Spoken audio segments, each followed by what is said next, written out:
Welcome to prefer future. இன்னைக்கு நம்ம channel பார்க்க போகிற வீடியோன்னு சொல்லிட்டு பார்த்தீங்கன்னா, இந்த வருஷத்தோட ஃபஸ்ட் வீடியோ நான் மேக் பண்ணுறேன். கொஞ்சம் மோட்டிவேஷனோட நிறைய இன்ஃபர்மேஷன் கேதர் பண்ணி ஒரு வீடியோ மேக் பண்ணியிருக்கேன். ஸோ 2024 வருஷம் எப்படி இருந்திருக்கு பார்த்தீங்கன்னா, காம்படிட்டிவ் எக்ஸாம் படிக்க நம்ம எல்லாருக்குமே ஒரு கிரேட்டஸ்ட் ஆப்பர்ச்சுனிட்டி இயராக மட்டும்தான் இருந்திருக்கு. ஸோ அது ஏன் அப்படின்றத ஒன் பை ஒன் நான் சொல்கிறேன். டிஎன்பிஎஸ்சி இருக்கட்டும், பேங்கிங் இருக்கட்டும், ரயில்வே இருக்கட்டும், எஸ்எஸ்சியாக இருக்கட்டும், சொல்லப்படாத டிபார்ட்மெண்ட்லாம் கூட நிறைய வேகன்சிஸ் ரிலீஸ் பண்ணாங்க. அதை கரெக்டான முறையில் யூஸ் பண்ண எல்லாருக்குமே வந்து ஆட்ஸ் ஆஃப் தான். கரெக்டான முறையில் யூஸ் பண்ணி ஜாப் கிராக் பண்ணியிருந்தீங்கன்னா கண்டிப்பாக உங்களுக்கு ஒரு ஆட்ஸ் ஆஃப் சொல்லி காங்கிரஸ் சொல்லிடலாம்.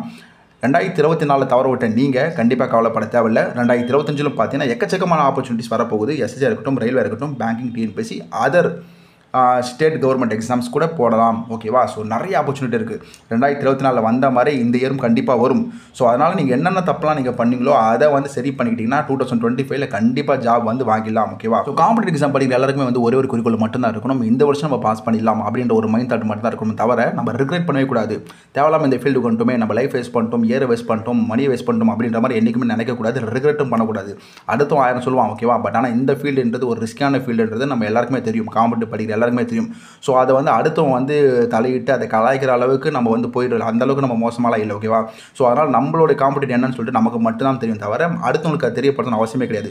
ஸோ நம்மளோட குறிக்கோள் என்ன? 2025 பார்த்தீங்கன்னா நம்ம எப்படியாவது ஒரு ஜாப் வாங்கிக்கணும். ஓகேவா? ஸோ அவ்வளோ மட்டும் தான் நம்ம அந்த மைண்டை மட்டும் தான் நீங்கள் வச்சுக்கணும். தவிர லாஸ்ட் இயராக நடந்த ஒரு தோல்வியோ வேறு அவமானங்களோ எதுவுமே நீங்கள் ஞாபகம் வச்சுக்கூடாது. ரிக்ரெட்டே பண்ணக்கூடாது.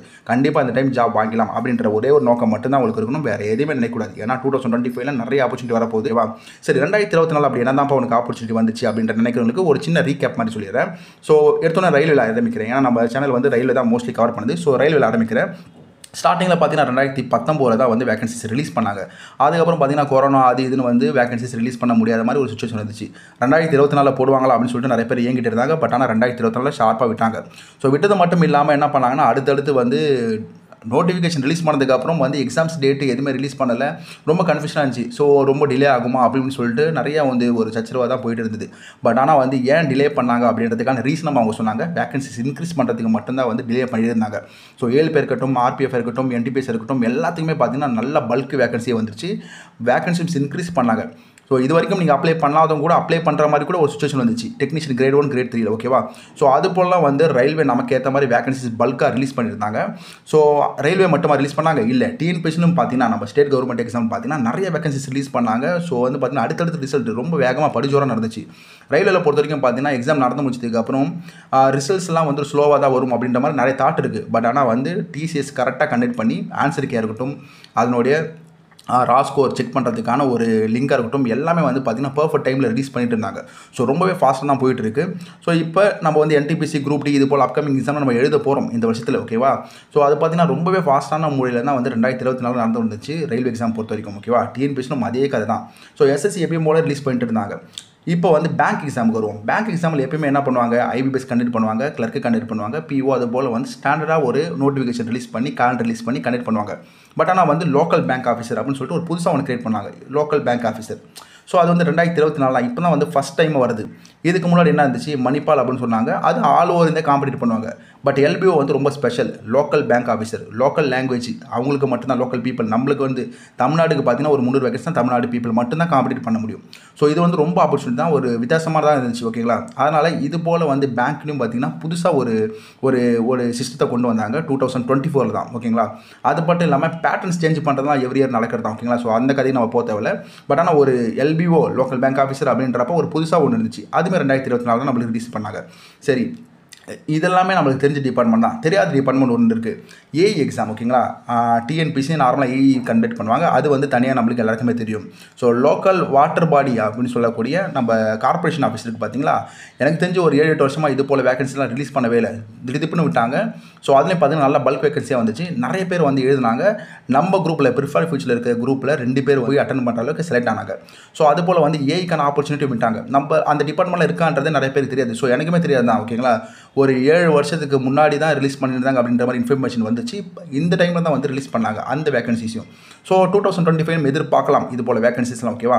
அது போல் சொல்லப்படாத வேகன்சிஸ் எல்லாமே வந்து 2024 ரிலீஸ் பண்ணாங்க. இது எல்லாமே கரெக்டாக யூஸ் பண்ணி இருந்தால் கண்டிப்பாக அவங்க போஸ்டிங் போயிருப்பாங்க.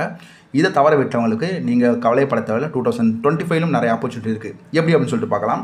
ஆர்ஆர்பி ஏஎல்பி அவங்க என்ன சொல்லியிருக்காங்கன்னா, வழக்கமாக வந்து பேங்க்கு டிஎன்பிசி இவங்க தான் காலண்டர் ரிலீஸ் பண்ணுவாங்க. ரயில்வேக்கு இது வரைக்கும் காலண்டர் ரிலீஸ் பண்ணி நான் பார்த்ததில்லை.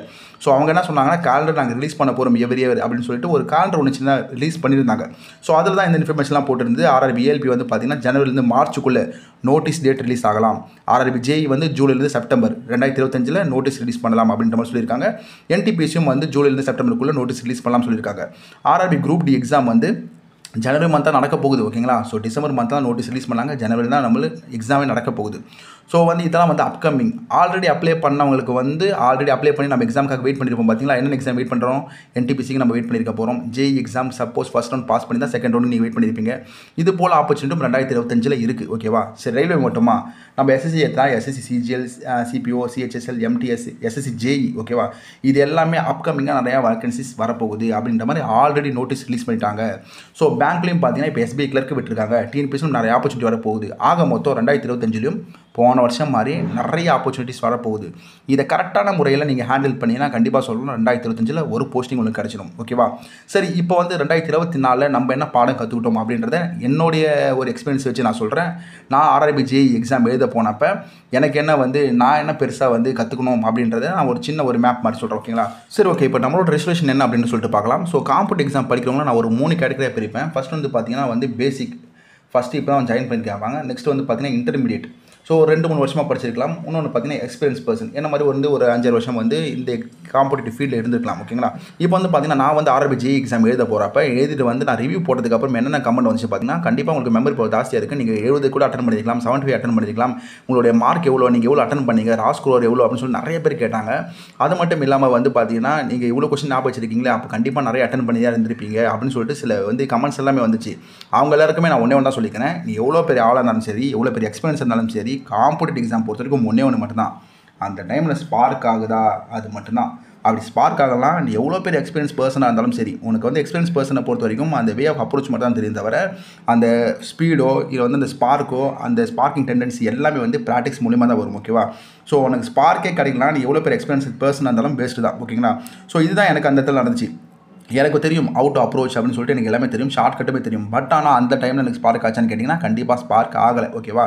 ஸோ 2025 நான் என்ன தெரிஞ்சுக்கணும்னு சொல்லிட்டு பார்த்தோன்னா, ஃபஸ்ட்டு வந்து என்னுடைய பொறுத்த வரைக்கும் லேக் ஆஃப் ப்ராக்டிஸ். ஓகேவா. Lack of practice. எவ்வளோ பெரிய ஆளாக இருந்தாலும் ப்ராக்டிஸ் முக்கியம். எனக்கு வந்து நான் ஒரு ஜாபில் போயிட்டேன். ஜாப் போனதுக்கப்புறம் எனக்கு டைமிங் வந்து எனக்கு கிடைக்கல. ஸோ அதனால் வந்து பார்த்தீங்கன்னா ப்ராக்டிஸ் பண்ணுறதுல கொஞ்சம் டிலே ஆகுது. இதே நான் ஒரு காரணமாக சொல்லக்கூடாதான் நான் நினைக்கிறேன். ஓகேங்களா. எனக்கு ஒரு 2 மணி நேரம் தான் டைம் கிடைக்குது. அந்த 2 மணி நேரத்தை எப்படி யூட்டிலைஸ் பண்ணலாம்னு சொல்லி தான் பார்க்கணும் தவிர காரணத்தை சொல்லவே கூடாது. ஸோ லேக் ஆஃப் ப்ராக்டிஸ் இருக்கவே கூடாது. ஓகேவா. ஸோ வந்து எந்த அளவுக்கு நீங்கள் எக்ஸ்பீரியன்ஸ் பர்சனாக இருந்தாலும் நீங்கள் ப்ராக்டிஸ் பண்ணால் மட்டும்தான் கண்டிப்பாக உங்களால் கிராக் பண்ண முடியும். இல்லைனா கிராக் பண்ணவே முடியாது. So start from zero. ஓகேவா. ஜீரோலேருந்து ஸ்க்ராட்ச்லேருந்து நீங்கள் ஸ்டார்ட் பண்ணுங்கள். எக்ஸ்பீரியன்ஸ் பர்சனாக இருந்தாலும் சரி. ஸோ ஸ்கொயர் கியூப்லேருந்து ஸ்டார்ட் பண்ணி இந்த வருஷம் கண்டிப்பாக போகணும் அப்படின்றத ஃபஸ்ட் டிசிஷன் நான் எடுக்கிறேன். ஓகேவா. செகண்ட் திங் பார்த்தீங்கன்னா வந்து ஸோ வந்து ஒரு ப்ராப்பரான ஷெடியூல் அப்படின்றது இல்லை. இப்போ என் டைமிங் வந்து நான் ஆஃபீஸ் போயிட்டு வந்ததுக்கப்புறம் எனக்கு டைமிங் வந்து ப்ராப்பராக ஷெடியூல் பண்ணவே முடியல. ஓகேங்களா. ஸோ அதனால் நிறைய இழுத்துட்டே போச்சு. அது மட்டும் இல்லாமல் நம்ம ஒரு ஜாப் போனதுக்கப்புறம் நம்மளோட ஸ்பீடிங் டெண்டன்சி கம்மியாகுது. ஓகேவா. என்னோட பர்சனலாக நான் உணர்ந்த வரைக்கும் பார்த்தீங்கன்னா ஸ்பீடிங் வந்து கம்மியாகுது. இல்லை நம்ம ஜாபுக்கு போகிறோம் இல்லை அப்படின்னு சொல்லிட்டு அந்த ஒரு ஸ்பீடிங் டெண்டன்சி கம்மியாகக்கூடாது. ஓகேங்களா. அது எப்பயுமே அந்த வெறி நமக்கு இருந்துகிட்டே இருக்கணும். காம்படிட்டிவ் எக்ஸாமோட வெறி இருந்துகிட்டே இருக்கணும். ஸோ நிறைய பேர் இருக்காங்க, நம்ம காம்படிட்டிவ் பண்ணணும்னு சொல்லிட்டு அந்த வெறி நமக்கு இருந்தே இருக்கணும். ஸோ அது எனக்கு லேக் ஆன மாதிரி ஃபீல் ஆச்சு. ஓகேங்களா. ஸோ அதை நான் செக் பண்ணி அதை நான் ரெட்டிஃபிகேஷன் பண்ணணும். ஓகேவா. ஸோ அது மாதிரி வந்து அதனுடைய ரியல் காம்படிட்டிவ் ஃபீல்டை வந்து நான் கண்டிப்பாக புரியணும். அந்த காம்படிட்டிவ் ஹீட்டை நம்ம புரிஞ்சுக்கணும். ஓகேவா. அதனால் இதை நான் ரெசல்யூஷனாக எடுக்கிறேன். மூணாவது பார்த்தீங்கன்னா ப்ராப்பரான டெஸ்ட்டு மார்க் டெஸ்ட் அதெல்லாம் போடாது மிகப்பெரிய ஒரு அடியை நான் உணர்ந்தேன். ஓகேங்களா.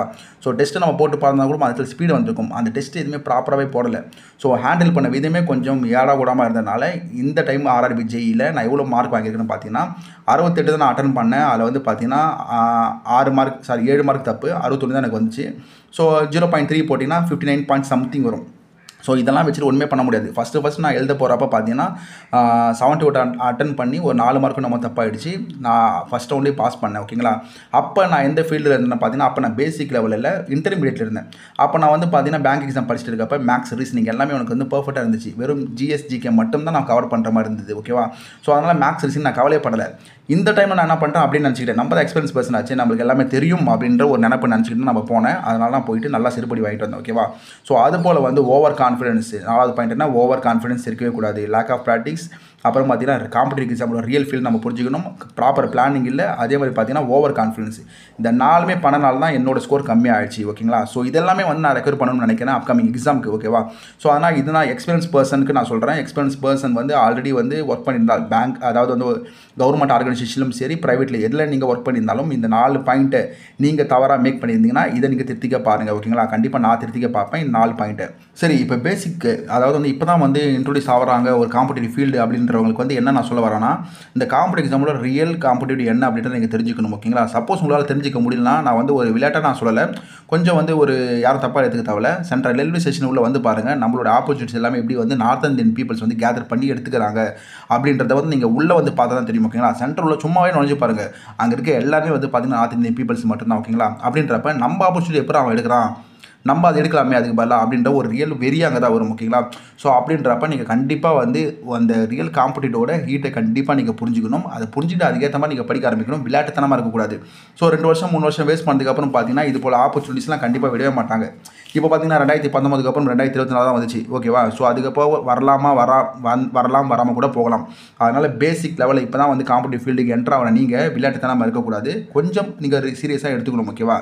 சரி, இப்போ இந்த இன்டர்மீடியட் இருக்கவங்களுக்கு தான் வந்து ரொம்ப கொஞ்சம் கஷ்டமாக இருக்கும். ஏன் அப்படி சொல்கிறேன்னா, காம்படிட்டிவில் வந்து நிறைய பார்ட்டிசிபேட் பண்ணியிருப்பாங்க. அவங்களுக்கு என்னென்ன காம்படிட்டிவ் எக்ஸாம்னா என்னென்னு தெரிஞ்சிருக்கும். ஆனாலுமே வந்து ஒரு ரயில்வே எக்ஸாமுக்குள்ளே நுழையிறப்ப நிறைய மெட்டீரியல்ஸை தேடி டைம் வேஸ்ட் பண்ணுறாங்க. நான் ஆர்ஆர்பி ஏஎல்பி எக்ஸாம்லேருந்து நான் பார்த்துட்டு வரேன். எல்லாருமே இது வரைக்கும் மெட்டீரியல்ஸ் தான் தேடிட்டு இருக்கீங்க. தமிழில் கிடைக்குமா, இங்கிலீஷில் கிடைக்குமா, மெட்டீரியல்ஸ் மட்டும் தான் நம்ம தேடுறோம் தவிர ஒரு ப்ராப்பரான ஒரு ஸ்டாண்டர்டான ஒரு மெட்டீரியல் நீங்கள் சூஸ் பண்ணி படிங்க. அதுக்கப்புறம் மார்க் டெஸ்ட் எல்லாமே நீங்கள் போட போகிறப்ப ஒவ்வொன்றா மிஸ் ஆகிறப்ப அதை அப்படியே கேதர் பண்ணி படிச்சலாம். இதெல்லாம் ஸ்டார்டிங்னு சொல்லிட்டு இருக்கேன். பட் ஆனால் நீங்கள் எல்லாருமே வந்து அந்த மெட்டீரியல்ஸ் தான் தேடி இருக்கீங்க. எனக்கு இந்த மெட்டீரியல் வேணும், அந்த மெட்டீரியல் வேணும், எல்லாமே ஒரே மாதிரி தான் இருக்கும் கான்செப்ட். ஓகேங்களா? இப்போ என்சிஆர்டி புக்கு நம்மளால் வந்து கஷ்டப்பட்டு படிக்க முடியலன்னா லூஷன் படிங்க. லூஷன் படிக்க முடியலனா ஸ்டேட் போர்டு எக்ஸாம், அதாவது ஸ்டேட் புக் இருக்குது பார்த்தீங்கன்னா, நம்மளுக்கு தமிழ்நாடு புக் இருக்குது பார்த்தீங்கன்னா, அதை கூட நீங்கள் படிச்சுட்டு மார்க் டெஸ்ட் போடுறப்ப மிஸ் ஆகிற டாபிக்ஸ் எல்லாமே கவர் பண்ணி படிச்சிடலாம். ஒன்று அப்படி படிக்கணும். இல்லையா, நான் என்சிஆர்டி புக்கு தான் எனக்கு எடுத்து நான் ஸ்டாண்டர்ட் அதிலே படிக்கணும், நீங்கள் அதிலே படிக்கலாம். அதில் தமிழ் மீடியமும் இருக்குது, இங்கிலீஷ் மீடியம் இருக்குது. ஸோ ஏதாவது ஒரு மெட்டீரியல் எடுத்து நீங்கள் படிக்கணும். ஒவ்வொரு டைமும் ஒருத்தர் மெட்டீரியல் காமிக்கிறப்ப நம்மளுக்கு பிடிக்கிற மாதிரி தான் இருக்கும். பட் ஆனால் எல்லாமே அது எல்லாமே ஒரு இமேஜினரி மாதிரி தான். ஒன்று வந்து டேப்லெட் கால மாதிரி போட்டு கொடுத்துருப்பான், இல்லைனா வந்து ரோ மாதிரி கொடுத்துருப்பான், ஒருத்தன் கால மாதிரி கொடுத்துருப்பான். பட் எல்லாமே கண்டென்ட் ஒன்று தான். ஸ்டாண்டர்டாக ஒரு மெட்டீரியல் நீங்கள் சூஸ் பண்ணுறவே மாட்டீங்க. ஓகேங்களா? ஸோ அந்த ஸ்டாண்டர்ட் மெட்டீரியல் வந்து சூஸ் பண்ணுற அளவுக்கு வந்து இன்டர்மீடியட் பீப்புளுக்கு தெரியல. ஸோ அதனால் நான் என்ன சொல்கிறேன்னா, ஸ்டாண்டர்ட் மெட்டீரியல் சூஸ் பண்ணுங்கள். பேசிக்காக இருக்கட்டும், இன்டர்மீடியட்டுக்கும் ஸ்டாண்டர்டான மெட்டீரியல் சூஸ் பண்ணி, ஸோ ஒரு ப்ராப்பரான ஒரு மெட்டீரியல் சூஸ் பண்ணி ஃபஸ்ட்டு வச்சுக்கோங்க. அதுக்கப்புறம் ஒன் பை ஒன்னாக நீங்கள் படிக்க போகிறப்ப எல்லாமே கிளாரிஃபை ஆகிரும். ஓகேங்களா? லாஸ்ட் டைமில் நோட்டிஃபிகேஷன் ரிலீஸ் ஆகி லாஸ்ட்டு வந்து நம்ம டேட் ரிலீஸ் பண்ணுறப்ப தான் வந்து அதை படிக்கலாமா இதை படிக்கலாமா அப்படின்னு சொல்லிட்டு ஒரு கன்ஃபியூஷனில் இருந்திருக்கும்.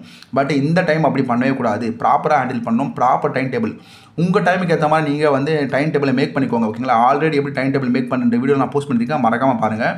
ஸோ எனக்கு வந்து ஒரு 4 மணி நேரம் தான் ஃப்ரீயாக இருக்குன்னா அதுக்கேற்ற மாதிரி நான் போடுவேன். உங்களுக்கு வந்து 8 மணி நேரம் ஃப்ரீயாக இருக்குன்னா நீங்கள் போடுங்க. பேசிக்ஸ் இருக்கிறவங்க ஃபுல் டைமாக படிப்பீங்க. அவங்க எல்லாருக்குமே உங்களுக்கு என்ன தேவையோ அதுக்கேற்ற மாதிரி போட்டு எல்லா டாப்பிக்கும் டச் பண்ணுற மாதிரி நீங்கள் ஒரு பிளான் மேக் பண்ணணும். மேக்ஸ் மட்டுமே நான் படிக்கிறேன், ரீசனிங் மட்டுமே படிக்கிறேன், ஜிகே அப்புறம் படிச்சிக்கிறேன், ஜிஎஸ் அப்புறம் படிச்சிக்கிறேன் அப்படின்னு நினைக்கக்கூடாது.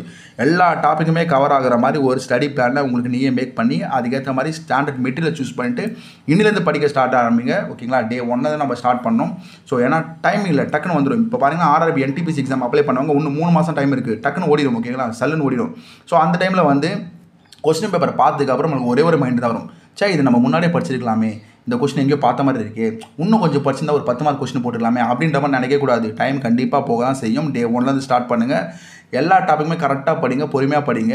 ஸோ அதுக்காக வெறும் படிச்சுட்டு தான் இருக்கணுமா அப்படின்னு சொல்லிட்டு நீங்கள் நினைக்க தேவையில்லை. என்ஜாய் பண்ணுறப்ப என்ஜாய் பண்ணலாம், படத்துக்கு போகிறப்ப படம் போகலாம்.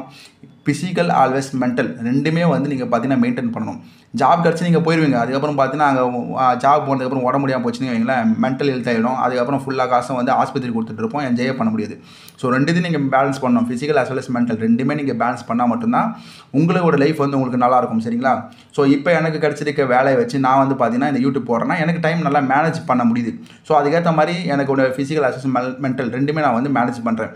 அதுக்கேற்ற மாதிரி தான் நீங்களும் வந்து மேனேஜ் பண்ணணுன்றதுக்காக நான் சொல்ல வரேன். ஓகேவா? ஸோ பேசிக்ஸ் அண்ட் இன்டர்மீடியட்டில் இருக்க பீப்பிள் நீங்கள் வந்து கரெக்டான மெட்டீரியல் சூஸ் பண்ணுங்கள். டவுட் ஏற்பட்ட கமெண்ட்ஸில் கமெண்ட் பண்ணுங்கள். குரூப் சும்மா தான் இருக்குது ஓகேங்களா. அந்த குரூப்பை நீங்கள் சும்மா ஏதோ ஒன்று பேசுறதுக்கு இந்த ரிலேட்டடாக நீங்கள் எல்லாம் பேசிக்கலாம் ஓகேங்களா.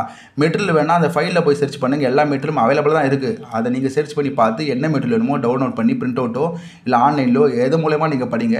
டே 1லேருந்து ஸ்டார்ட் பண்ணுங்கள். கண்டிப்பாக மிஸ் பண்ணக்கூடாது. இந்த டைம் ரயில்வே எக்ஸாமில் வேகன்சிஸ் போட்டாங்கன்னா தமிழ் பீப்புள் நிறையா அப்ளை பண்ணுங்கள் ஓகேங்களா. ஸோ ஒவ்வொரு டைம் போட்டு பார்க்குறப்போ வெவ்வேறு நார்த் இந்தியன் பீப்புள் நிறையாவே அகைன் அப்ளை பண்ண ஆரம்பிக்கிறாங்க.